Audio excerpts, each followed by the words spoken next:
ultimately comes at the price of innocent lives. Okay? I want to make that clear. This is not a subjective matter. There's a clear right and wrong. Do better. Now I want everybody to repeat with me. Nima El Bahir. Shame on you. Shame on you. Shame on you. Shame on you. Declan Walsh. Declan Walsh. Shame on you. Shame on you. Shame on you. Shame on you. Alistair Wall. Alistair Wall.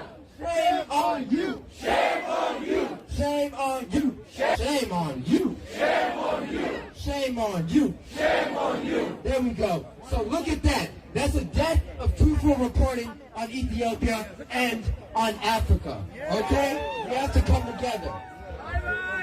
Now, I want to read something that an author Jeff Pierce.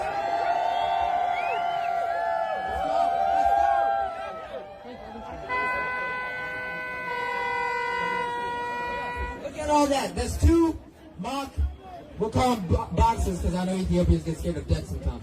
So there's two mock boxes right there, okay? All right. Next I'm going to read Requiem, okay? Oh, Requiem. I can barely speak English sometimes.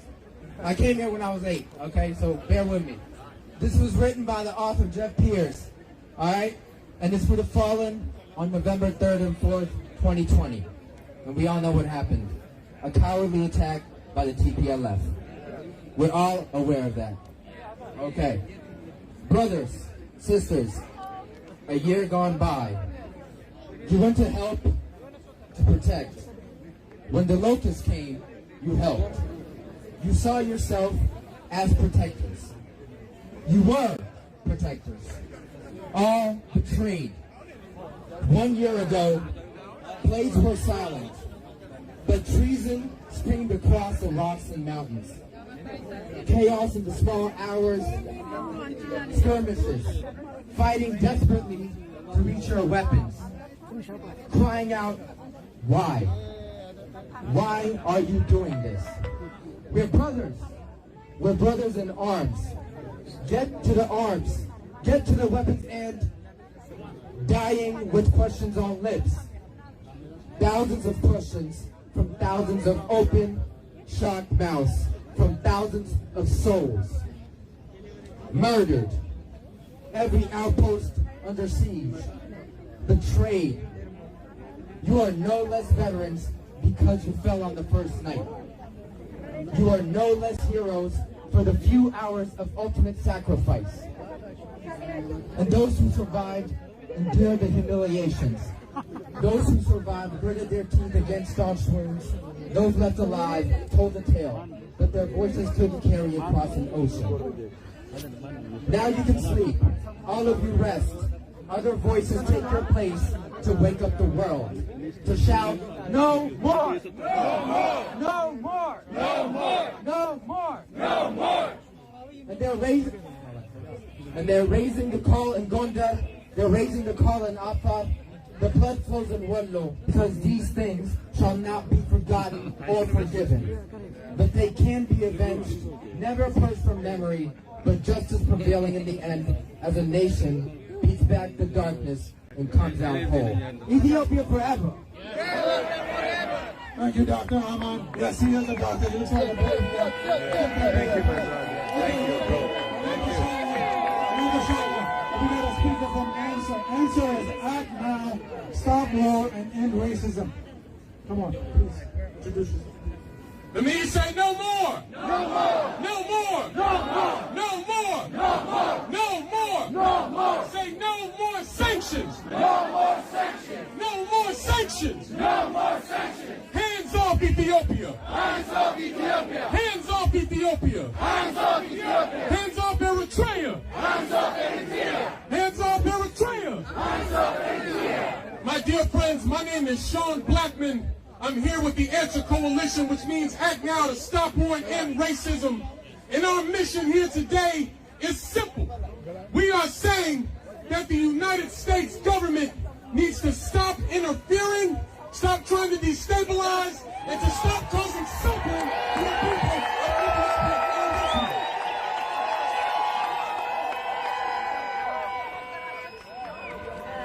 You know, this is a lying, hypocritical government that we have here in the U.S. Because they pretend that they care about democracy. They pretend that they care about human rights. They talk out of both sides of their mouth.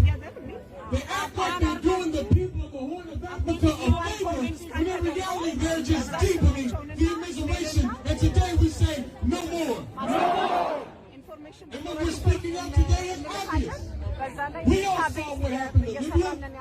Libya became a failed state with open-air slave markets because this government wanted to do quote-unquote humanitarian intervention.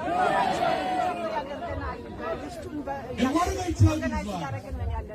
Because they want us here in the United States to think that they're doing something positive or something good. Like the U.S. to interfere in Ethiopia. So they don't call it interference. They dress it up with these pretty words. And you and I both know the suffering is just the same. Ain't that right? Now, in the U.S. government, there is a bipartisan consensus. Both parties believe in full spectrum dominance, which is just a fancy word for world domination. So what that means is when they see countries carrying out their own democratic process, when they see countries trying to exercise self-determination, when they see countries trying to plot their own path, they feel the need to step in and say, oh no, this is a place for U.S. control. This speaks to the fundamental racism of U.S. imperialism. Because what they're doing in Ethiopia and Eritrea is what they're doing in Somalia. It's connected to what's happening in Sudan and Nigeria. All over the continent, the U.S. is trying to maintain control. And so we must stand in solidarity.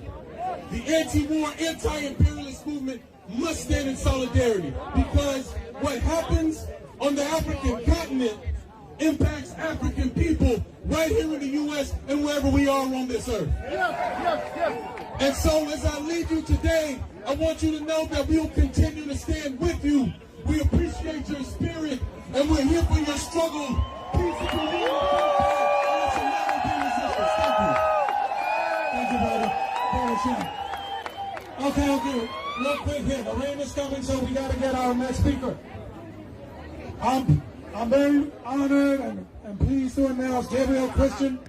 Gabriel is a Pan-Africanist, he's a lawyer, he's an author.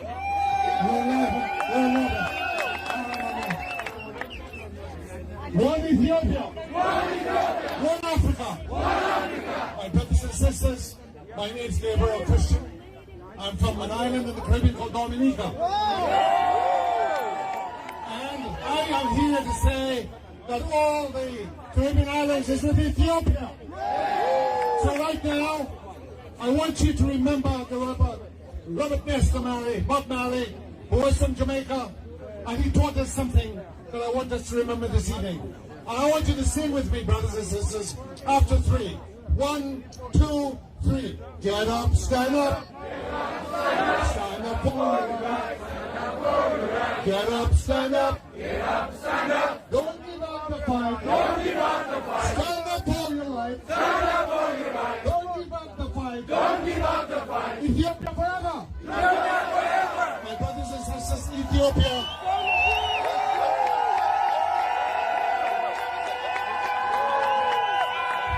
My brothers and sisters, when they picked on Ethiopia, they picked the wrong target. When they picked on Ethiopia, they picked the wrong target. In 1925, when Italy invaded Ethiopia, folks in the Caribbean, folks in the United States, folks in Canada, Africans all over the world rallied to the cause of Ethiopia. Today in 2021, conscious people, African people all over the world are rallying to Ethiopia. My brothers and sisters, the reality of it is, in unity, there is strength. Brother Bob Marley said it to us.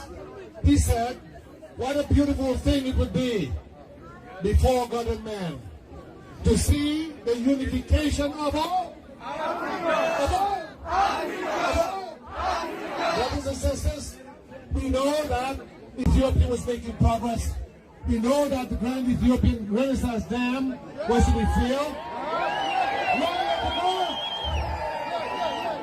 We know that if Africa is to progress, Ethiopia must progress. We know that Ethiopia is the center of political gravity in Africa. We know that if Ethiopia is destroyed, all of Africa. My brothers and sisters, I want you to do this. I want you to understand that peace is stronger than hate. I want you to understand that those who desire to occupy Ethiopia, they have pushed tribal war. And our brother Bob Marley said to us, we don't want no tribal war. There is not any Tigray or Amara or Oromo. There's one Ethiopia. And one Ethiopia united. One Ethiopia united is one Ethiopia respected. One Ethiopia united is one Africa respected. So, brothers and sisters, I want to let you know we are going to win. And I want you to repeat after me. Unity for Ethiopia. Unity for Ethiopia. One Ethiopia. One Ethiopia. Unity for Ethiopia. Unity for Ethiopia. It's victory for Africa.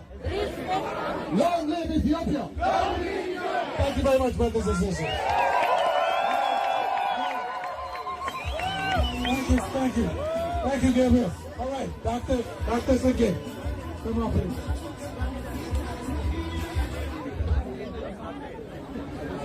Hello, everybody. I need a moment of silence. I need silence. I need everybody to be silent. Today, I'm here to tell you a story. A story of a woman who's a mother of 3 children in the town of Nefas Mocha in Amara region. For this mother, it was just another day taking care of her children outside of her house when she saw 4 militants coming towards her home. And as they neared, she realized they were TPLF fighters. Alarmed, she ushered her children into the house. The TPLF fighters broke down her door, entered her house. And these are her words. 3 to 4 TPLF fighters came over to where I was sitting.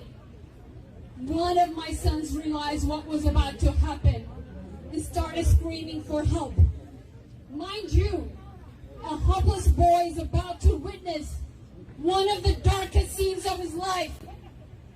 And she continues saying, they threatened him, saying they would beat and kill him.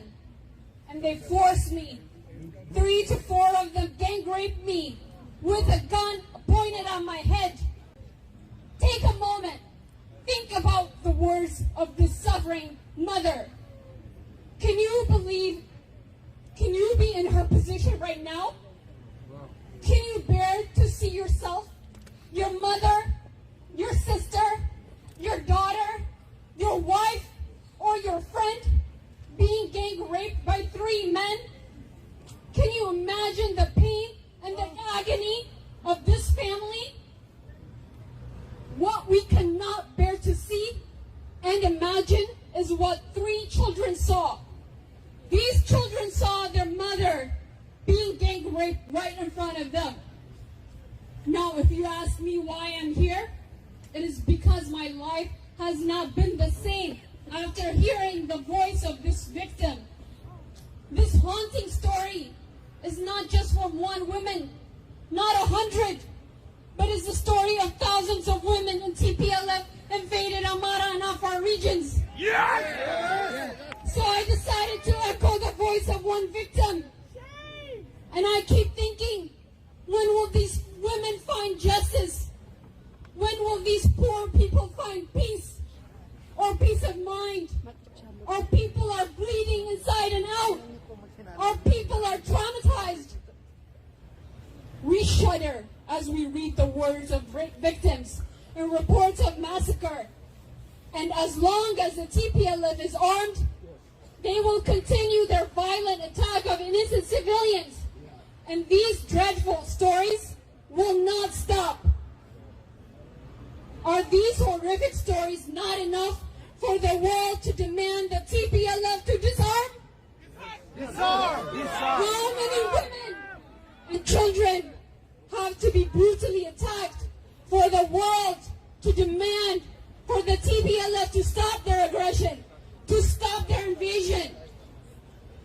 We, all of us, must act until the world hears every single story and responds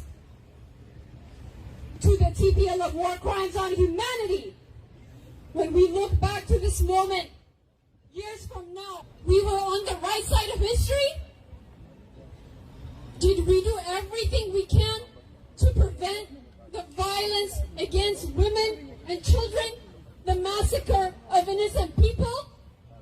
Did we stay silent or use our voice and our means to support thousands of victims?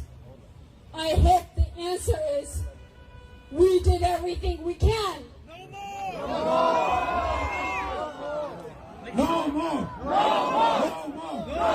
No more! No more! No more! We don't want TPLF!